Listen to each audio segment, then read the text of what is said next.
வாழ்க வையகம், வாழ்க வளமுடன். அனைத்து உறவுகளுக்கும் இனிய வணக்கம். 2025ஆம் ஆண்டு மார்ச் மாதம் நடைபெறவுள்ள சனிப்பெயர்ச்சியால் எந்தெந்த ராசிக்காரர்களுக்கு ஏழரை சனி, அஷ்டம சனி, கண்டக சனி, அர்த்தாஷ்டம சனி நடைபெறப் போகிறது. இதனால் மேசம் முதல் மீனம் வரை 12 ராசிகளுக்கு 2025இல் எப்படி இருக்கும் என்பதனை பற்றி விரிவாக காண்போம். நீண்ட நாட்களாக தனது கும்பராசியில் அமர்ந்திருந்த சனி பகவான் தற்போது கும்பராசியில் இருந்து வெளியேறி குரு பகவானின் ஆதிக்கத்தில் உள்ள மீனராசியில் பிரவேசிக்க உள்ளார். திருக்கணித பஞ்சாங்கத்தின்படி 2025ஆம் ஆண்டு மார்ச் மாதம் 29ஆம் தேதி இரவு 9:44 கும்பராசியில் உள்ள புரட்டாதி நட்சத்திரம் 3ஆம் பாதத்தில் இருந்து மீனராசியில் உள்ள புரட்டாதி நட்சத்திரம் 4ஆம் பாதத்திற்கு பெயர்ச்சியாக உள்ளார். முதலில் நாம் காண இருப்பது ஏழரை சனி. ஏழரை சனியை 2.5 ஆண்டு காலமாக பிரித்து சொல்லலாம். முதல் 2.5 வருடத்தை விரயசனி என்றும், அடுத்து வரக்கூடிய 2.5 வருடத்தை ஜென்மசனி என்றும், இறுதியாக வரக்கூடிய 2.5 வருடத்தை பாதச்சனி என்றும் அழைக்கின்றோம். கடந்த ஆண்டு 2023இல் இருந்து மகர ராசிக்கு பாதசனியும், கும்பராசிக்கு ஜென்மசனியும், மீனராசிக்கு விரயசனியும் நடைபெற்று வருகிறது. இனி வரக்கூடிய சனி பெயர்ச்சியால் மேச ராசிக்காரர்களுக்கு ஏழரை சனி ஆரம்பித்து அடுத்த 2.5 வருடம் விரயசனி நடைபெற உள்ளது. மீனராசிக்கு விரயசனி முடிந்து ஜென்மசனியும், கும்பராசிக்கு ஜென்மசனி முடிந்து பாதசனியும் நடைபெற உள்ளது. மகர ராசிக்காரர்கள் ஏழரை சனியில் இருந்து முழுமையாக விடுதலை அடைய உள்ளீர்கள். ராசிக்கு 4ஆம் இடத்திற்கு சனி பகவான் வரும் பொழுது நடைபெறுவது அர்த்தாஷ்டம சனியாகும். ராசிக்கு 7இல் சனி பகவான் வரும்போது நடைபெறுவது கண்டக சனியாகும். ராசிக்கு 8இல் சனி பகவான் வரும்போது அஷ்டம சனி நடைபெறும். வரும் சனி பெயர்ச்சியின் போது மகரம், கடகம், விருச்சிக ராசிக்காரர்கள் சனியின் பாதிப்பில் இருந்து விடுபட உள்ளீர்கள். மேச ராசிக்கு விரயச்சனியும், ரிஷப ராசிக்கு லாபச்சனியும், மிதுன ராசிக்கு கர்மச்சனியும், கடக ராசிக்கு பாக்கியச்சனியும் நடைபெறப் போகிறது. சிம்ம ராசிக்கு அஷ்டமச்சனி, கன்னி ராசிக்கு கண்டகச்சனி, துலாம் ராசிக்கு ரோகச்சனி, விருச்சிக ராசிக்கு பஞ்சமசனி, தனுசு ராசிக்கு அர்த்தாஷ்டம சனி, மகர ராசிக்கு சகாய சனி, கும்பராசிக்கு பாதசனி, மீன ராசிக்கு ஜென்மசனி நடைபெற உள்ளது.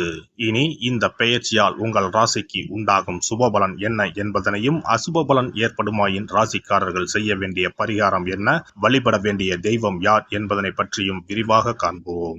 நடைபெற போகும் இந்த சனி பெயர்ச்சியால் உங்கள் வாழ்வில் வளமும் நலமும் செல்வ செழிப்பும் பெற்று வாழ்வில் உயரிய நிலையை அடைய எல்லாம் வல்ல எம்பெருமானை வேண்டி விரும்பி கேட்டுக்கொள்கிறேன். கடகராசி அன்பர்களே, அஷ்டம சனியால் பாதிக்கப்பட்டு வந்த கடகராசிக்கு இனி பாக்கிய சனி அடுத்த 2.5 ஆண்டுகளுக்கு நடக்கப் போகிறது. என்னென்ன பலன்களை சனி பகவான் அள்ளித்தரப் போகிறார் என தெரிந்து கொள்ளலாம். கடகராசியை பொறுத்தவரை கடந்த 2.5 ஆண்டு காலமாக அஷ்டம சனியால் பாதிக்கப்பட்டு வந்தனர். ஆனால் அவர்களுக்கு கடந்த 5 ஆண்டுகளாகவே பிரச்சனைதான். முன்னதாக சனி மகரத்தில் இருந்தார். மகரத்தில் இருக்கும்போது கடகராசியின் அதிபதி சந்திரனுக்கு சனி சத்ரு கிரகம் என்பதால் சமசப்த பார்வை எனும் 7ஆம் பார்வையாக மகர ராசியை பார்த்தார். குறிப்பாக திருவோணம் நட்சத்திரத்தில் சனி பகவான் சஞ்சாரம் செய்யும் போது கடகராசிக்காரர்களுக்கு திருமணம் நிச்சயமாகி ரத்தாகி இருக்கும். வம்பு, வழக்கு, கோர்ட் கேஸ், மருத்துவமனை, என்ன நோயென்றே தெரியாமல் மருத்துவ செலவுகள் வந்திருக்கும். சொல்ல முடியாத துயரங்களை சந்தித்து மனம் வெறுத்திருப்பார்கள். அஷ்டமசனி கடகராசிக்காரர்களை மனம் நொந்து போகச் செய்திருக்கும். கடந்த ஆண்டு கும்பத்தில் ராகுவின் நட்சத்திரத்தில் சஞ்சாரம் செய்த போது கடகராசிக்கு வம்பு, வழக்கு, கோர்ட் பிரச்சனைகள் துரத்தி கொண்டே இருந்திருக்கும். ராசிக்கு 11ஆம் இடத்தில் குரு வந்த பிறகு கடகத்துக்கு லாபகுருவாக அமைந்தது. இதனால் சில நல்ல பலன்கள் கிடைத்திருக்கும். தற்போது சனி பெயர்ச்சியால் கடகராசிக்காரர்களுக்கு அஷ்டம சனி பூர்ணமாக விளங்குகிறது. 27.5 ஆண்டுகளுக்கு பிறகு இவர்களுக்கு இனி ஜாக்பாட் தான். தற்போது பாக்கிய சனி நடக்கிறது.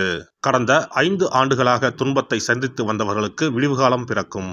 வாங்கிய கடன், வழக்குகள் போன்ற ஒவ்வொரு பிரச்சனைகளும் படிப்படியாக தீரும். மே மாதத்தில் இருந்து அதிர்ஷ்டத்தை அள்ளி கொடுக்க போகிறார் சனி பகவான். எங்கு தோல்வி அடைந்தீர்களோ, எங்கு அவமானப்பட்டீர்களோ அந்த இடங்களில் எல்லாம் தைரியமாக பயணம் செய்வீர்கள். 5 ஆண்டுகளுக்கு பிறகு இப்போதுதான் வாழ்க்கை ஆரம்பிக்கப் போகிறது. இனி வாழ்வில் எல்லாமே மகிழ்ச்சிதான். ஆயில்ய நட்சத்திரக்காரர்கள் ஓரளவுக்கு தப்பித்திருப்பார்கள். ஆனால் பூசம், புனர்பூசம் நட்சத்திரக்காரர்கள் வெகுவாக பாதிக்கப்பட்டிருப்பார்கள். இனி கடகராசிக்காரர்களுக்கு பாக்கிய சனி காலம் நடக்கப் போகிறது. அனைத்து பாக்கியங்களும் கிடைக்கப் போகிறது.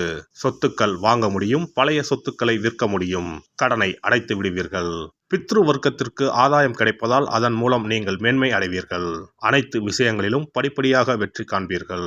வெளிநாடு செல்ல விசா கிடைக்கும். வெளிநாடுகளில் முதலீடு செய்தவர்களுக்கு ரிட்டர்ன்ஸ் கிடைக்கும். வாழ்வாதாரத்தில் மேன்மை, வியாபாரத்தில் முன்னேற்றம் உண்டாகும். நிதித்துறையில் இருப்பவர்கள் வெற்றி காண்பீர்கள்.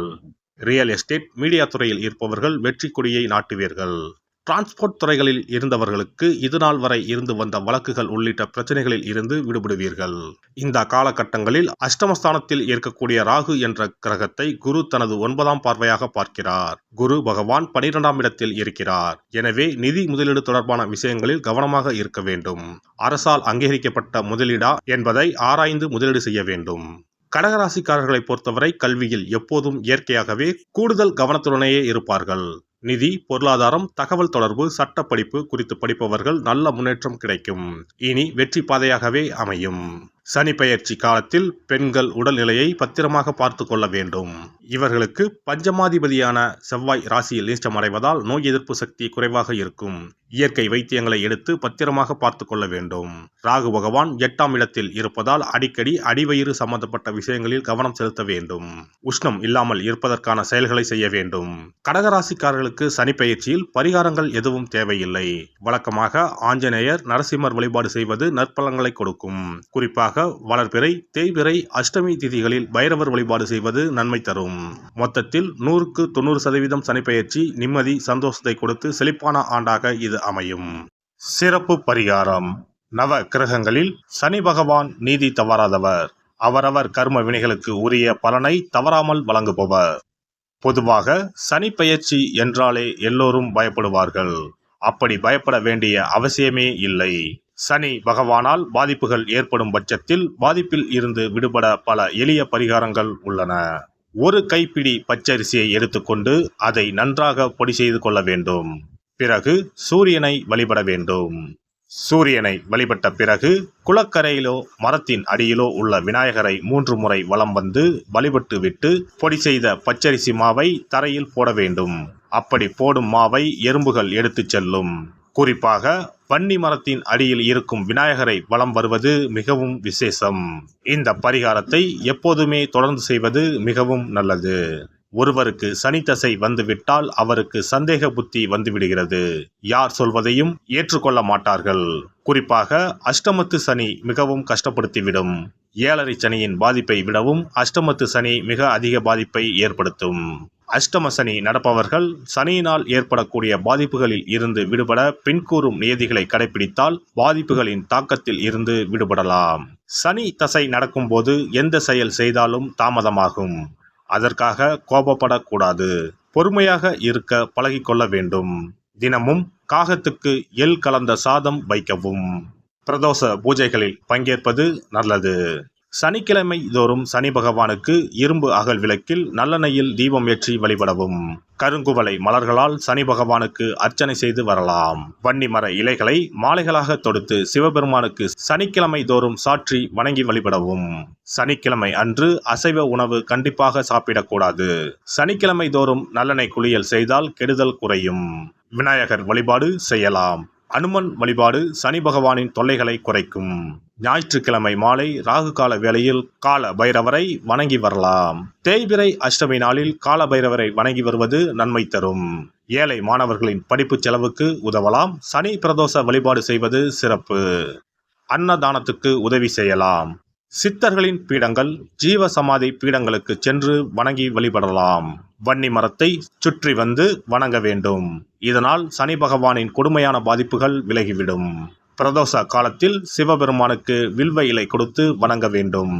தினமும் ராமநாமம் ஜபித்து வந்தால் சனி பகவானின் தொல்லையிலிருந்து தப்பிக்கலாம். கால்கள் இல்லாமல் நடக்க இயலாதவர்களுக்கு இயன்ற உதவியை செய்யலாம். இந்த வழிமுறைகளை முறையாக கடைபிடித்து சனியினால் ஏற்படக்கூடிய பாதிப்புகளின் தாக்கத்தில் இருந்து விடுபடலாம். எல்லாம் வல்ல இறையருளால் நீங்களும் உங்கள் அன்பு குடும்பமும் உடல் நலம், நீலாயுள், நிறை செல்வம், உயர் புகழ், மெய்ஞானம் ஓங்கி வாழ்க வளமுடன்.